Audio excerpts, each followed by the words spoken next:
Évidemment, Moadim le Simcha, et après les paroles extrêmement renforçantes de Lali, j'aimerais qu'on essaye de parler non pas de présent, on a beaucoup parlé de présent, on a beaucoup parlé de notre présent, mais j'aimerais parler maintenant d'avenir. J'aimerais parler d'avenir parce que lorsqu'on parle de la fête de Sukkot, de manière générale d'ailleurs, et cela depuis 2000 ans, quand on parle de la fête de Sukkot, on ne parle pas de ce qu'elle a été ou de ce qu'elle est, mais on parle principalement de ce qu'on espère qu'elle deviendra. Quand on y réfléchit, cette année, alors venez, on ne parle pas de cette année a été extrêmement particulière dans tout ce qu'on a vécu, mais prenez il y a 2, 3, 4 ans, la fête de Pessah. Alors, vous avez fait votre fête de Pessah, mangez vos matzot, c'est sympa. Et qu'est-ce que vous vous êtes souhaité à la fin du Seder? Vous vous êtes souhaité que Bezrat Hashem, avec l'aide de Bezrat Hashem, comme disent les Français, eh bien, l'année prochaine, l'an prochain, à Jérusalem, reconstruit. Alors, ceux qui ne sont pas à Jérusalem, ils ont dit à Jérusalem. Ceux qui sont à Jérusalem, ils ont dit reconstruit. Et en vrai, quand on y réfléchit, qu'est-ce qui va changer entre l'année d'avant et les Shana Abba, Benushalayim, Benouya? Ben, il va changer qu'on va aller au Beth Amikdash le matin. Mais le soir, notre céder à la maison ne va pas énormément changer, si ce n'est que on aura un plat en plus. Et qu'au lieu de se faire un sandwich de coréen avec des vieilles matzot et de la salade, eh ben on mettra dedans le shawarma. On mangera le korban de Pessah. Mais à part ça, il n'y aura pas de changement. Nos matzot seront les mêmes matzot. Quand on sonnera du chauffard à Rosh Hashanah l'année prochaine, Be'ezrat Hashem au Beth Amikdash, on sonnera quand même du chauffard. Et ce sera le même chauffard qu'on a utilisé depuis des années. Alors que lorsqu'on parle de la fête de Sukkot et qu'on se souhaite quelque chose pour Sukkot prochain, eh bien, on se souhaite d'aller dans une soukha qui n'est pas cachée. C'est à chaque fois qu'on va parler de Sukkot, c'est pas pour revivre le Sukkot qu'on a vécu, mais c'est pour parler d'autres choses. Quand on regarde le Birkat Amazon, on va dire dans le Birkat Amazon, Arachaman, ou Yakim Lanu, et Sukkot David, Anofelet. Ah ben non, ça marche pas. Arachaman, Yakim Lanu, et Sukkot David, Anofelet. C'est ça que je souhaite? Être dans une soukha qui tombe? Je vous rappelle que d'après la loi juive, d'après la halakha, une des lois de la soukha, c'est que si elle est pas capable de tenir un petit coup de vent, lo medet beruach metsuya, elle n'est pas cachère. Donc si tu dis que ta soukha, elle est nofelet, c'est-à-dire que elle a tendance à tomber, mais c'est pas cachère. Alors pourquoi est-ce que c'est ça que je me souhaite? Je demande à Dieu qu'il me construise une soukha de David qui tombe. Et qu'est-ce que c'est que cette histoire? Ça, c'est la première chose qu'on se souhaite qui ne marche pas. La deuxième chose, c'est ce que le Réma, Rabbi Moshe Isserles, nous dit de faire demain après-midi, juste avant de rentrer dans Shmini Atzeret. Il nous dit כשיוצאים מן הסוכה אומרים יהי רצון מלפניך השם אלוהינו ולאבותינו כשם שקיימתי וישנתי בסוכה זו כך אזכה לשנה הבאה להישב בסוכת אורו של לוויתן. Mais c'est cette histoire. Le problème, c'est que une des autres lois de souka, c'est que une souka, le mot souka a donné le nom au straf. Eh bien, le straf, pour qu'il soit caché, doit venir de quelque chose de végétal. La peau du léviathan, c'est pas végétal. Donc ça marche pas, c'est pas cachère. C'est-à-dire que non seulement on se souhaite de rentrer dans une souka qui tombe, et si une souka qui tombe, c'est pas cachère, et après on se souhaite d'être dans une souka qui est faite d'un strat de léviathan qui est pas cachère. Et la troisième chose qu'on se souhaite, et là aussi, c'est pas cachère, c'est comme ça que c'est marqué dans la Psikta de Rav Kahana, qui nous dit כל מי שמקיים מצוות סוכה בעולם הזה, הקדוש ברוך הוא נותן לו חלק לעתיד לבוא בסוכתה של סדום, של סודום. Bon, au-delà du fait que Sodome, ce n'était pas vraiment des gens extraordinaires. A priori, Sodome, ce ne sont pas des juifs. Or, pour pouvoir être acquitté d'une mitzvah, il faut que celui qui l'a fait soit mérouillard de la mitzvah, soit obligé de faire la mitzvah. Or, Sdom, a priori, ils n'ont pas reçu la mitzvah de Souka. Donc, le fait que lui, il a fait une Souka, c'est bien gentil, mais moi, je ne peux pas m'asseoir dedans. Voilà les trois choses que nous nous souhaitons. Que la vie prochaine, ça soit pas comme maintenant. Je ne vois pas vraiment l'idée. Quoi, ma Souka, elle n'est pas bien? Cette Souka, elle n'est pas bien? Que je dois me souhaiter d'être ailleurs? La première halakha de Ilchot Souka. La première, donc la plus importante. La première halakha de Ilchot Souka vient nous dire la chose suivante. Elle vient me dire Souka chez Gevoa le mala mesrim abba pesula. Une souka qui serait plus haute, donc le straf, plus haut que 20 amandes, à peu près 10 mètres, elle n'est pas cachée. Non, là, c'est bon, on a de la place. Là, maintenant, j'ai envie de me faire une souka de folie. Le Burj Khalifa de la souka. Pourquoi c'est pas caché? Alors, le Talmud va te donner trois avis. Celui qui nous intéresse, c'est le dernier. Et le dernier avis de Rava nous dit, parce qu'il y a marqué dans la Torah, Basukot Teshvu Shivat Yamim, vous devrez être résident de la souka pendant 7 jours. Or, si c'est 7 jours, tu ne vas pas construire un truc qui est permanent. Tu vas construire quelque chose de temporaire, uniquement pour 7 jours. Or, bah, personne n'a l'idée de construire quelque chose de temporaire qui fait plus de 10 mètres de haut. Mais attendez, ça veut dire que la première halakha de la souka, elle est géniale. Elle vient me dire que la souka, pour qu'elle soit cachère, il faut qu'elle soit temporaire. C'est-à-dire que j'ai même pas commencé les soukot, que je me dis le but de ma souka que je fais moi, c'est qu'elle ne reste pas dans l'éternité. C'est que je ne puisse pas la garder. Quelqu'un qui ferait sa pergola sur sa mirpesset.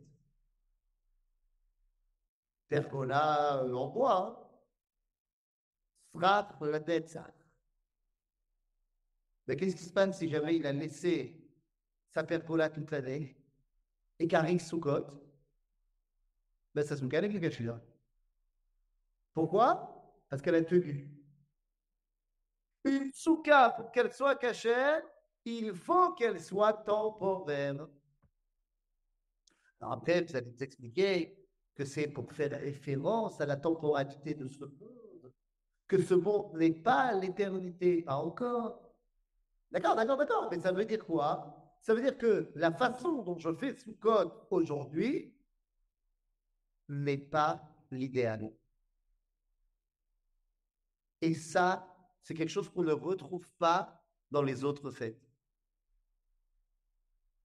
Alors, qu'est-ce qu'il faut que je fasse? C'est quoi la Sukkah idéale alors? Eh bien, le Talmud, la Mishnah, dans le traité de Sukkah, nous dit que donc, Sukkah qui est trop haute, elle n'est pas cachère, aval Rabbi Yehuda marché. Rabbi Yehuda, lui, il permet une Sukkah très haute. Pourquoi? Eh bien, parce que Rabbi Yehuda apprend la Sukkah non pas de ce monde, mais du Beth Amikdash.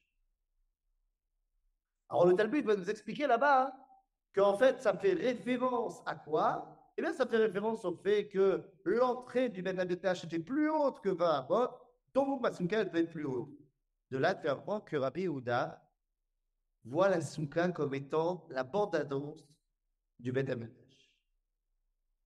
En d'autres termes, en Bretagne, la souka que je fais, c'est pour passer le temps. La souka idéale, c'est celle qui n'est pas cachée, c'est-à-dire celle qui est d'Ophélet, celle qui est faite de Rochel Léviathan et celle qui est celle de Sodome. Oui, mais alors attendez, c'est quoi cette idéal de souka alors?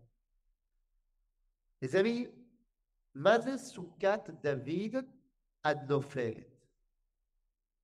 Le Maharal de Prague, dans son livre Netzach Israël, au chapitre 35, va nous expliquer ce que c'est Soukat David Adnophélet. Et nous dit le Maharal, Soukat David, c'est Malachot Israël. C'est la souveraineté du peuple juif. Ah bon? Pourquoi tu l'as appelé Nophélet? Il dit le Maharal, la Malachot, elle s'appelle normalement Baït. Mais le problème, c'est qu'une Baït, lorsqu'elle s'effondre, ben, elle n'est plus là. Je ne sais pas si vous avez fait un petit Google Map ou Google Street de la bande de Gaza aujourd'hui et l'année dernière. Bon, ben, vous aurez compris qu'une maison, une fois qu'elle n'est plus là, ben, elle n'est plus là. Et si tu la reconstruis, ça sera une nouvelle maison, c'est pas la même. Aval Souka, elle est faite pour être démontée, remontée, démontée, remontée. Tiva, Zénophélét. Les autres souverainetés des autres peuples, s'ils partent en exil, s'ils disparaissent dans leur réalité nationale, c'est fini. En Israël, il est éternel dans son identité. Et donc, s'il part en exil, il revient de son exil. Vous connaissez un autre peuple qui est parti d'exil et qui est revenu? Ben non. Les seuls qui, après 2000 ans d'exil, non seulement n'ont pas disparu, mais ont réussi à ressusciter au niveau national, c'est le peuple juif. En cela, nous sommes sous quatre David, sous Kaïm Papaï, Hannofelet, chez Yakola Lakou. Comme Zadil a dit, il faut être capable de se relever. La royauté d'Israël, Rabotai, la souveraineté du peuple juif, quand est-ce qu'elle commence? Quand est-ce qu'elle commence? Ben, elle commence dans notre époque, en 1948. Oui, certes, mais celui qui a été choisi par Akadosh Baruch Hu pour mettre en place l'identité d'Israël, c'est Abraham. Lui aussi, né en 1948, mais pas du même décompte. 1948, d'après le décompte juif, c'est la naissance d'Abraham. 1948, d'après le décompte du monde, c'est la naissance d'Israël. C'est pas mal. Mais il y a une autre date qu'il faut prendre en compte. Abraham est né en 1948, mais il n'a commencé à remplir son rôle que lorsqu'il a entendu l'appel de l'Ethlétra. Quel âge avait-il? 75 ans. 75 ans. Ce qui est marqué dans la Torah. Ce qui veut dire que le moment où Abraham commence à remplir son rôle, c'est 75 ans après sa naissance. Israël a ressuscité en 1948. 75 ans plus tard, je ne sais pas si vous vous rappelez, 2023, il semblerait qu'on est rentré dans une nouvelle phase pour ce qui est du retour de l'éternité d'Israël. Et tout celui qui ne voit pas que toute cette année nous a transformés, ben, il a vraiment besoin de changer d'opticien et de lunettes. Et surtout d'enlever les caches-yeux qu'il a devant les yeux. Donc, si vous voulez, Soukat David Adophelet, c'est quoi? C'est le retour de Malchut Israël. Bon, mais ça ne suffit pas. Parce que cette Malchut Israël, elle s'exprime dans une réalité de ce monde. Nous faisons maintenant partie de la société des nations. Bon, ben d'accord, mais c'est un problème. Parce que pendant 2000 ans, le peuple juif s'est exprimé uniquement au Beth Midrash. C'est-à-dire qu'on était juif lorsqu'on était en rapport avec la religiosité. On était juif tout le temps. Mais vous connaissez le concept de je sors de la synagogue et je mets la kippa dans la poche. Mais pas parce que je suis pas religieux. Parce que quand je sors du domaine du sacré, ben, il y a le domaine du profane. Il y a le Chol et il y a le Kodesh. Là où il y a le Kodesh, je trouve Dieu. Là où il y a le Chol, c'est pour les goïms. C'est comme ça qu'on a fonctionné durant 2000 ans. Et c'est terrible de ne trouver Dieu et de ne le dévoiler qu'à la synagogue, au Beth Midrash, à l'école juive. C'est terrible. Pourquoi c'est terrible? Mais parce que le reste du monde, la nature, la réalité normale, naturelle du reste du monde, n'a-t-elle pas été créée aussi par un Kadosh Baruch Hu? Il y a une halakha qui est très bizarre parce qu'elle est écrite de manière particulière. Vous savez qu'on n'a pas le droit de mélanger le lait et la viande. Ça, c'est clair. L'autre machin qui dit, Tom, ça c'est bon. Et donc, Habib dans la Gemara vont expliquer qu'on n'a pas le droit d'en profiter, qu'on n'a pas le droit d'en manger. Ok. Mais il y a une loi dans le Shulchan Aruch, Yoredea, Simad Kuftet Zai, Seif Bet, qui nous dit, Satir Leisaer, Lo Lechol, Basar, Vedagim. Le Shulchan Aruch, il n'a pas dit Assour. Bien que nous, on dise Assour. Il a dit Tsarik Leisaer, de ne pas mélanger, il faut faire attention de ne pas mélanger le poisson et la viande. Walina, pourquoi pas? Nous dit la Gemara, il dit le Shulchan Aruch, Mishum Sakana. C'est dangereux. C'est dangereux de quoi? Un jour, on m'a dit, bah oui, c'est dangereux parce que, comprends, dans la viande, il y a des os, et dans le poisson, il y a des arêtes.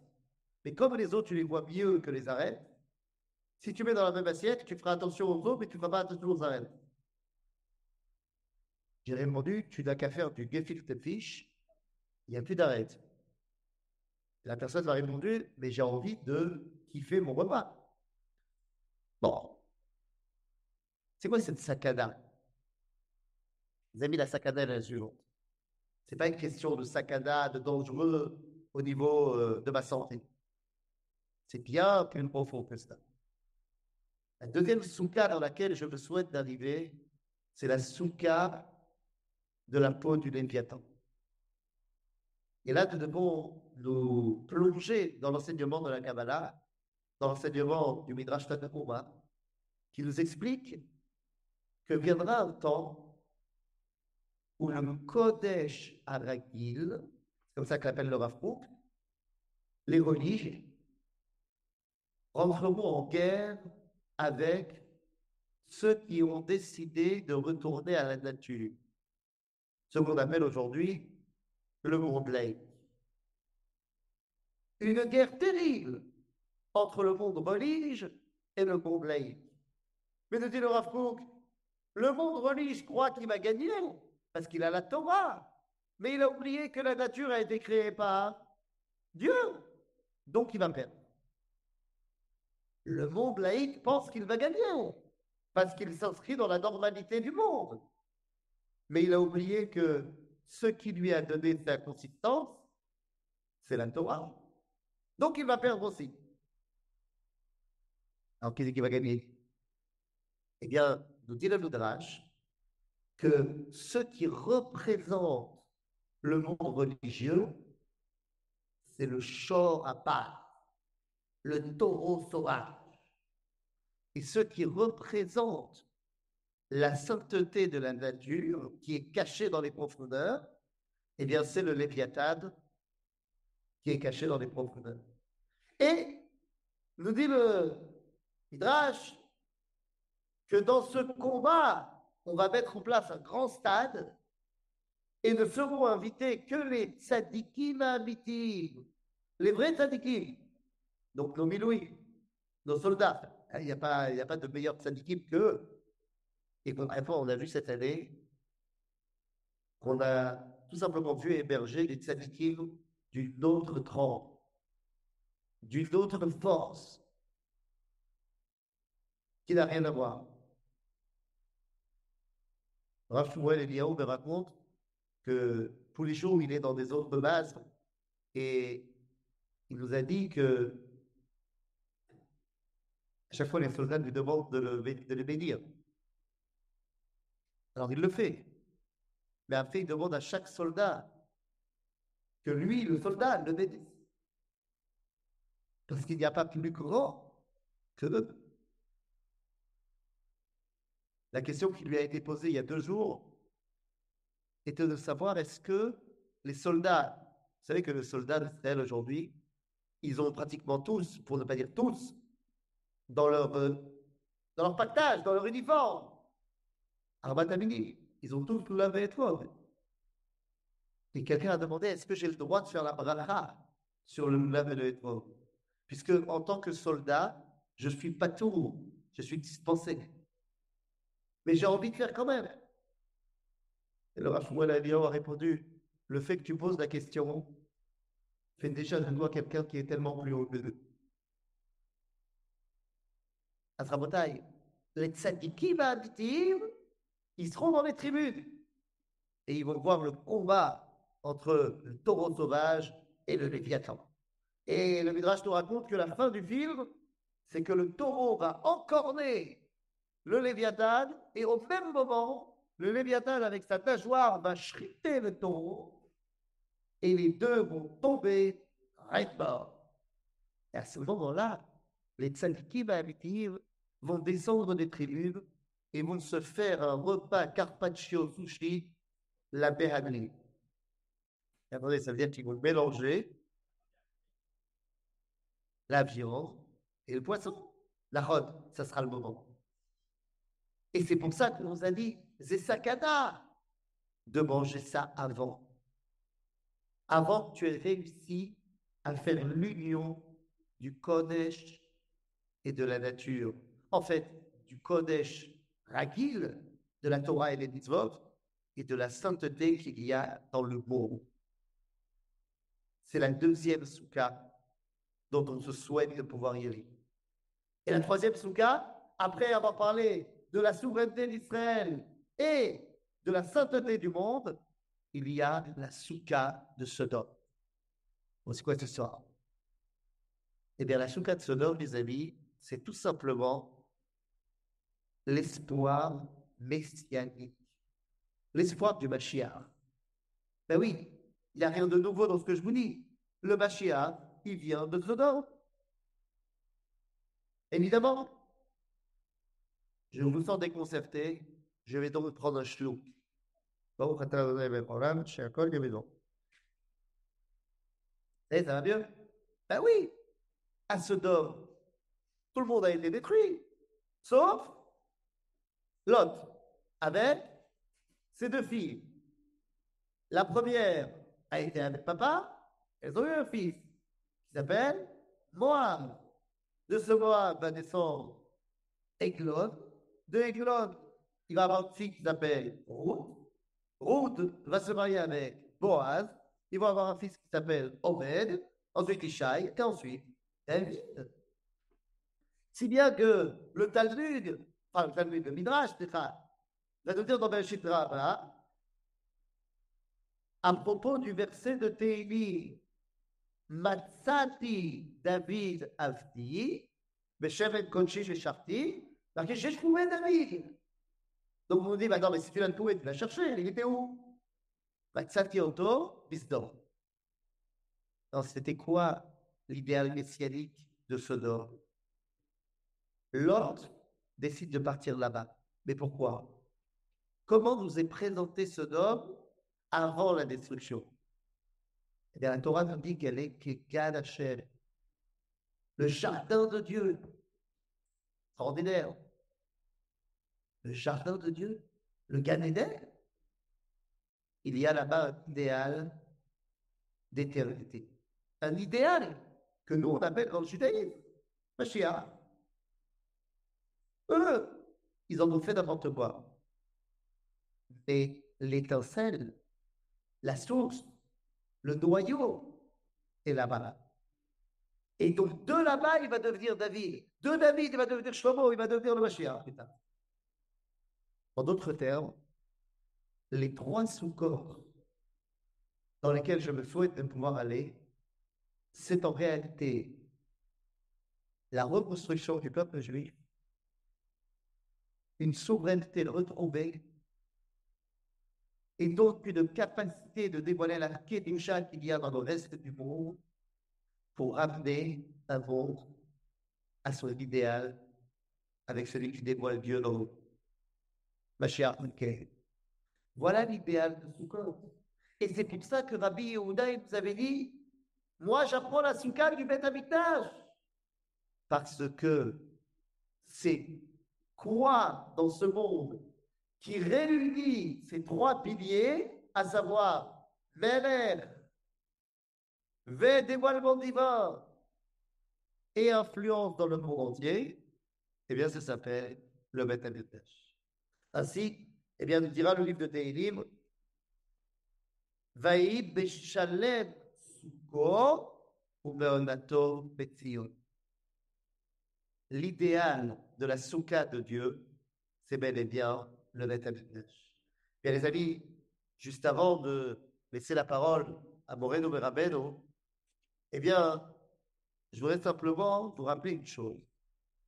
Les Ashkenazim ont une habitude, c'est que pendant Shabbat, Chol HaMoed Sukkot, on lit le livre de Kohelet. Dans le livre de Kohelet, au troisième chapitre, on va nous dire quelque chose de très important, que chaque moment a son moment, que chaque époque est porteuse d'un autre idéal. Et le livre de Kohelet va diviser l'histoire en 28 moments, en 28 temps, 18 verses.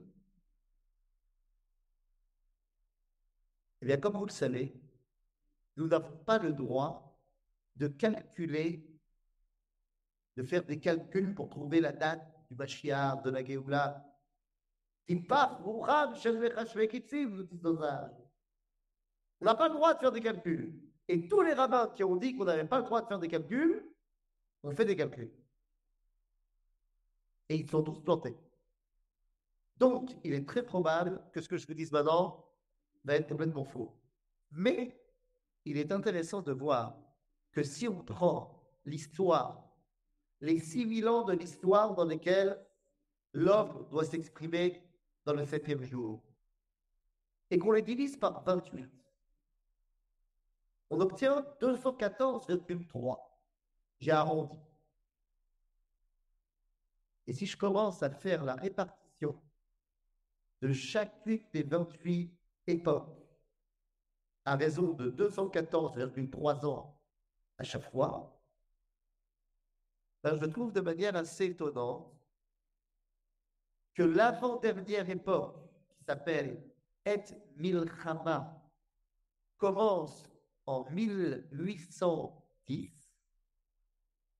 c'est-à-dire les guerres napoléoniennes, et qui vont englober dedans la Première Guerre mondiale, la Deuxième Guerre mondiale, Et Milchama.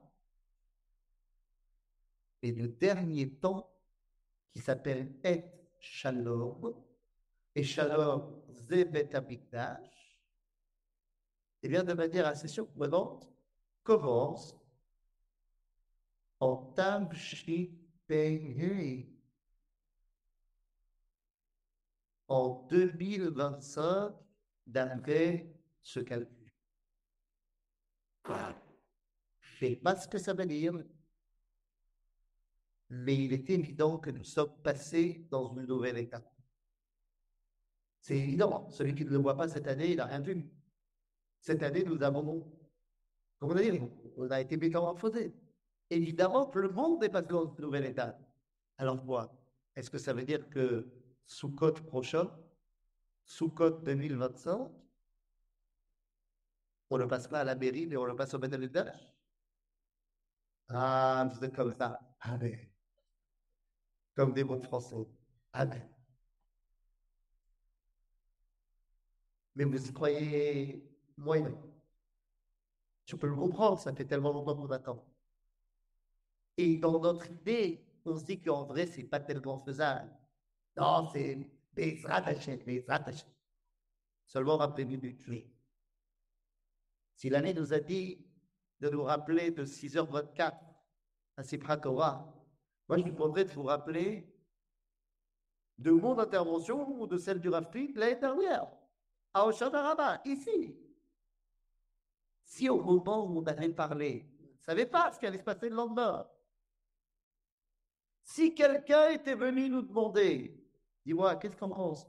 Bien, dans un an, on dit qu'on a reconquis la moitié de la bande de Gaza, qu'on a tué la Stralade, qu'on a tué Sidoir, qu'on a tué tout le monde, qu'on a inventé des vipères de folie. Est-ce que quelqu'un l'aurait cru? On aurait dit, nah. Regardez où on est. Qu'est-ce qu'il en dit? Que 2025 ne sera pas l'année dans laquelle Et Shalom va pouvoir commencer. Peut-être que non. Peut-être que je dis des bêtises. Très fort probable. Et pourquoi on ne rêverait pas? Je voudrais terminer simplement avec une toute petite histoire.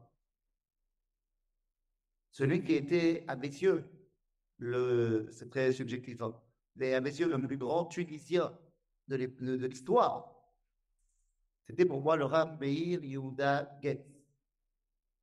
Celui qui était le Rosh Yeshivat Amekoubalim, le Rosh Yeshivat des Kabbalistes et le Rav du Kotel. Juste avant sa mort, en 1996, il a fait l'inauguration de la nouvelle Yeshivat Amekoubalim qu'il a retapée, que vous connaissez, qui est dans la vieille ville. Et juste après l'inauguration, vous pouvez retrouver d'ailleurs les images sur Internet, il a demandé à celui qui l'a aidé à décider les plans de la Yeshiva, il a dit dans son bureau, il lui a dit, je voudrais que pendant 3 jours, tu me fasses des plans du Beth Amikdash. Et l'architecte lui a dit, mais, on va pas construire le Beth Amikdash. Pas là maintenant, je veux dire, c'est à quoi que tu fasses des plans. Hein. Et il lui a dit, on va peut-être pas construire le Beth Amikdash, mais on va construire encore un étage dans le rêve. Eh bien, je pense que notre génération est celle qui a arrêté de rêver et qui est en train de réaliser ses rêves.